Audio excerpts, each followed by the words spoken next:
Assalamualaikum warahmatullahi wabarakatuh. Kami dari kelompok 8 akan mempresentasikan tentang hasil diskusi kami pada mata kuliah Perekonomian Indonesia bagian 5 ini, yaitu kondisi pengangguran dan kemiskinan serta keterkaitannya dengan transformasi perekonomian Indonesia. Kami kelompok 8 terdiri dari 4 orang, yaitu diantaranya Hanifah Sausanida, Sifra Adita, Mila Kamelia, dan saya sendiri Nurul Istiqomah. Sumber pertama yang akan dibahas yaitu transformasi struktural di Indonesia. Pengertian transformasi struktural itu sendiri merupakan perubahan struktur ekonomi dari sektor tradisional yang memiliki produktivitas rendah menuju sektor ekonomi dengan produktivitas tinggi. Transformasi struktural di Indonesia.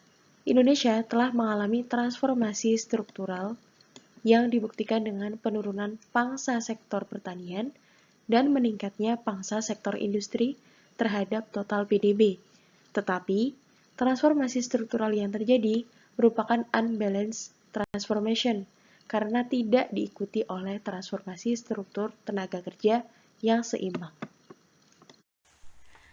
Kaitan transformasi struktural dengan tingkat pengangguran dan kemiskinan di Indonesia. Transformasi struktural di Indonesia yang merupakan unbalanced transformation menyebabkan titik balik aktivitas ekonomi tercapai lebih dahulu dibanding titik penggunaan tenaga kerja. Hal itu sering menimbulkan perdebatan. Yang pertama, apakah penurunan angka PDB sebanding dengan penurunan pangsa serapan tenaga kerja sektoral? Dan yang kedua, industri mana yang berkembang lebih cepat, agroindustri atau industri manufaktur? Transformasi yang kurang seimbang dikhawatirkan dapat menyebabkan terjadi proses pemiskinan dan eksploitasi sumber daya manusia pada sektor pertanian. Unbalanced transformation juga menyebabkan ketimpangan distribusi pendapatan. Distribusi pendapatan merupakan pembagian hasil pembangunan suatu negara yang mencerminkan tingkat kemerataan atau ketimpangan di kalangan penduduknya. Berdasarkan laporan World Bank, ada 4 pendorong utama ketimpangan di Indonesia. Yang pertama, ketimpangan peluang. Anak-anak dari keluarga kurang mampu tidak memperoleh awal hidup yang sama dengan anak-anak dari keluarga yang lebih kaya. Peluang mereka untuk memperoleh hidup yang lebih baik juga tidak sebaik dengan mereka yang berasal dari keluarga kaya. Yang kedua, pekerjaan tidak merata.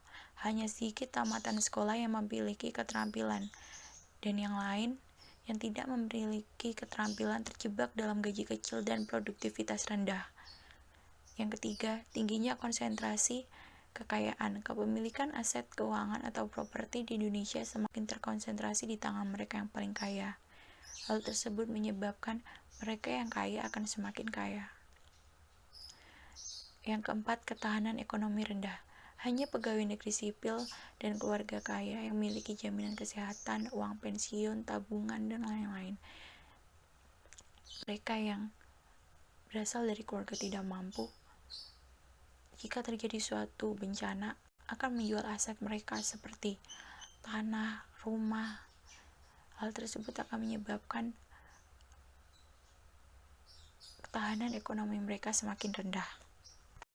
Untuk pembahasan selanjutnya di sini terdapat sistemik korupsi di Indonesia. Pengertian dari korupsi dalam pasal 3 Undang-Undang Nomor 31 Tahun 1999 tentang pemberantasan tindak pidana korupsi. Korupsi dikategorikan sebagai tindakan setiap orang dengan tujuan menguntungkan diri sendiri atau orang lain atau suatu korporasi, menyalahgunakan kewenangan, kesempatan atau sarana yang ada padanya karena jabatan atau kedudukan yang dapat merugikan keuangan negara dan juga merugikan perekonomian negara. Korupsi merupakan tindakan menguntungkan diri sendiri dan juga orang lain yang bersifat busuk, jahat, dan juga merusakkan karena merugikan negara dan masyarakat luas. Korupsi di Indonesia sudahlah sangat sering terjadi dan juga bisa dikatakan sebagai budaya ataupun kebiasaan yang ada di Indonesia. Karena masyarakatnya sendiri pun sudah tidak asing dan juga sering mendengar adanya kasus-kasus korupsi yang terjadi di Indonesia, baik itu pejabat tinggi maupun pejabat biasa yang menggelapkan uang ataupun menyalahgunakan uang negara. Dampak sistemik korupsi terhadap tingkat pengangguran dan kemiskinan. Yang pertama, melemahkan kapasitas dan kemampuan pemerintah dalam program pembangunan untuk meningkatkan perekonomian. Lemahnya investasi dan pertumbuhan ekonomi, serta menurunnya pendapatan negara akan menurunkan produktivitas. Hal ini akan berdampak pada meningkatnya pengangguran.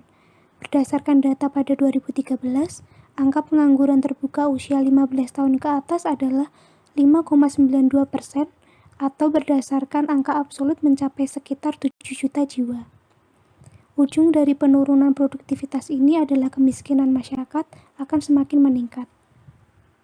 Yang kedua, korupsi yang tinggi dapat menyebabkan kemiskinan setidaknya untuk dua alasan, yaitu yang pertama, bukti empiris menunjukkan bahwa tingkat pertumbuhan ekonomi yang tinggi berkaitan dengan tingkat pengangguran kemiskinan yang tinggi pula. Korupsi akan memperlambat laju pengurangan kemiskinan, bahkan meningkatkan kemiskinan karena korupsi akan memperlambat laju pertumbuhan ekonomi.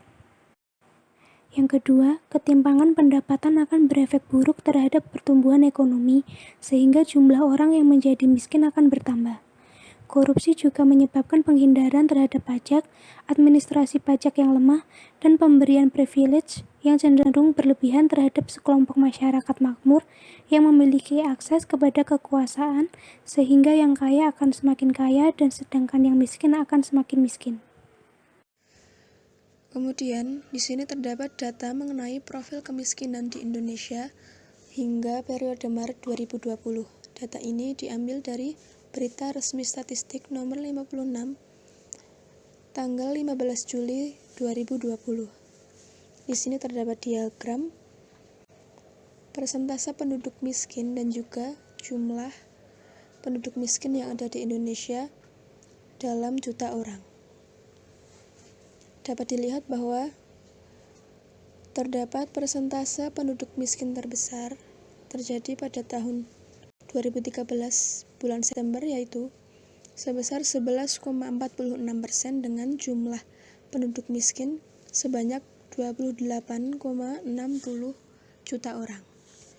Kemudian pada tahun 2015 sampai tahun 2019 persentase penduduk miskin dan juga jumlah penduduk miskin mengalami penurunan. Namun pada tahun 2020 pada Maret akhir di sini mengalami peningkatan kembali dengan jumlah penduduk miskin sebanyak 26,42 juta dengan persentase penduduk miskinnya 9,78%. Dapat disimpulkan bahwa kemiskinan di Indonesia masihlah sangat banyak dan juga signifikan. Kemudian di sini terdapat data kondisi pengangguran dan bekerja di Indonesia dari tahun 2011 sampai 2017. Dapat dilihat di sini bahwa persentase tingkat pengangguran terbuka terjadi paling banyak ada di tahun 2011, yaitu sebesar 6,56%. Kemudian persentase pekerja dengan pendidikan SD ke bawah terbesar juga terjadi di tahun 2011, yaitu sebesar 49,40%. Untuk pekerja non-formal, persentase terbesar juga terjadi di tahun yang sama, tahun 2011, yaitu sebesar 62,17%. Kemudian, untuk pekerja sektor pertanian, persentase terbesar juga terjadi di tahun 2011, yaitu sebesar 35,86%. Kemudian untuk pekerja tidak penuh waktu, persentase terbesar di sini terjadi di tahun 2013, yaitu sebesar 33,46%. Demikian presentasi dari kelompok kami. Apabila terdapat kesalahan dalam menjelaskan materi, kami mohon maaf. Wassalamualaikum warahmatullahi wabarakatuh.